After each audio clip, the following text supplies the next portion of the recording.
Magandang umaga mga kapatid. Pakinggan po natin ang patuloy na panayam kay Senator Amy Marcos at kayo na po ang maghusga kung ito ay may sinseridad at kung ikaw ay bubuto pa rin sa kanya. Salamat sa pakikinig at pagtapos hanggang sa last segment ng panayam. Hindi na tama ang landas ng administrasyon. Nanghihinayang talaga ako. Para sa akin, malaking trahedya sa amin to. Nakatuon sa paghihiganti sa politika. Ganyan ang pananaw ni Senator Amy Marcos sa kasalukuyang takbo ng administrasyon ng kanyang kapatid na si Pangulong Ferdinand Bongbong Marcos Jr. Ayon sa senadora, tila lihis na ang landas ng administrasyon dahil sa halip na solusyon sa kahirapan ang unahin, politika ang pinagtutuunan ng pansin. Kaugnay ito ng ginawang paghuli kay dating Pangulong Rodrigo Roa Duterte at mga naging reaksyon ng administrasyon sa investigasyon sa Senado na dinaluhan ng mga miyembro ng gabinete.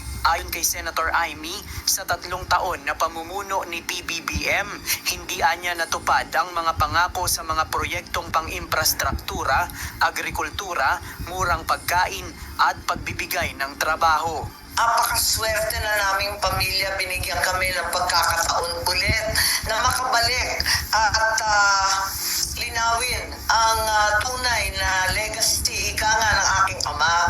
Ngayon, parang nasasayangan ako dahil eto nga 3 taon na nauubos ang panahon sa politika, sa paghihiganti, pakikiaway. Sa ngayon anya, hindi sila nakakapag-usap ni PBBM dahil umano sa mga taong nakapaligid dito sa Malacanang. Sa snake pit, kung sino lumalapit, kanya-kanyang agenda, hindi naman masaya yung ganon na may humahadlang, na may humaharang, na hindi na kami nakakapag-usap ng maayos. At kung tutuusin, pamilya pa rin kami, politika lang to.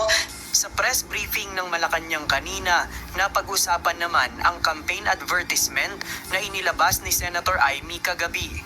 Tinawag ni Palace Press Officer Undersecretary Claire Castro na fake news ang laman nito dahil hindi anya sumasalamin sa mga kasalukuyang datos ng kagutuman. Hindi po nais ng ating Pangulo na magitong klaseng mga negatibo na pangangampanya. Lalong-lalo na po kung ito ay fake news.